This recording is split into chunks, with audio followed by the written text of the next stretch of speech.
সিমেন্টের বস্তা দিয়ে কিভাবে চট সেলাই করা হয় সেটা কিন্তু আজ দেখাবো। গ্রামে কিন্তু সব মহিলারা এভাবে সেলাই করে চট তৈরি করে সিমেন্টের বস্তা দিয়ে। আসসালামু আলাইকুম, কেমন আছেন সবাই? আশা করি আল্লাহর রহমতে সবাই সুস্থ ও নিরাপদ আছেন। আমরাও আল্লাহর রহমতে সুস্থ ও নিরাপদ ও ভালো আছি। কাছে কিংবা দূরে যে যেখান থেকে আমার ভিডিওটি দেখছেন তাদের সবাইকে আমার পেজে স্বাগতম। গ্রামে কিন্তু সব মহিলারা এভাবে সিমেন্টের বস্তাটা কেটে ভালোভাবে কাটতে হয়, ভালোভাবে চারিপাশ কেটে যখন চটটা মেলে নেওয়া হয় তখন কিন্তু এতে সিমেন্ট লেগে থাকা সিমেন্টগুলো ভালোভাবে ধুয়ে নিতে হয়। বস্তাগুলো যখন এভাবে রোদে শুকিয়ে যখন মচমচে হয়ে যায় তখন কিন্তু এই চটগুলো নিয়ে আসা হয়।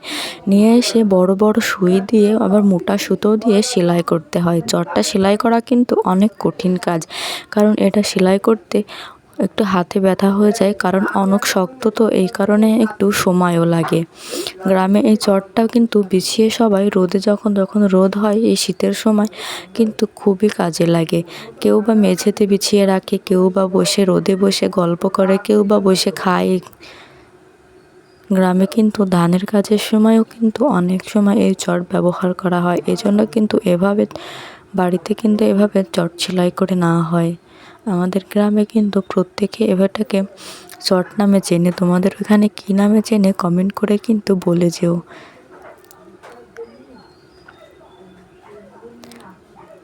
অনেকেই কিন্তু এভাবে সেলাই করে অনেক কাজে ব্যবহার করা হয়। গ্রামের কিন্তু এইগুলো খুবই চলে, কারণ সবাই তো আর সব কিছু কাগজ কিনতে পারে না। এজন্য বস্তাগুলো কেটে কেটে এভাবে সেলাই করে করে অনেক বড় করে ধানের সময় কিন্তু অনেক কাজে ব্যবহার করা হয়।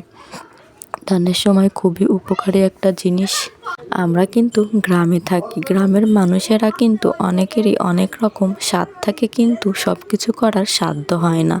তাই যতটুকু সম্ভব যতটুকু পারি চেষ্টা করি করার জন্য ভালোভাবে। অল্পতেই কিন্তু আমরা অনেক খুশি হয়ে যাই, কারণ আমাদের তো স্বাদ আছে, সাধ্য নাই, কি করব বলুন? যতটুকু সম্ভব চেষ্টা করি। এভাবে কিন্তু চটটা সেলাই করে অনেকে অনেক কাজে ব্যবহার করা হয়। আমার একটা একটা করে এক পাশ করে একটু সময় লাগছে বেশি চটটা সেলাই করতে। সময় তো লাগবে অনেক বড়, তারপরে আবার একটু শক্ত মোটা সুতো দিয়ে সেলাই করতে হচ্ছে। এভাবে যখন একটু একটু করে সেলাই করে আস্তে আস্তে সেলাই করা হয়ে গেলে এভাবে আমি কিন্তু মেলে দেখাবো। এই যে অনেক বড় কিন্তু চটটা হয়ে গেছে। এই যে এটা কিন্তু এখন অনেক কাজে ব্যবহার করা যাবে। আজ এই পর্যন্ত শেষ করছি, ভালো থাকবেন।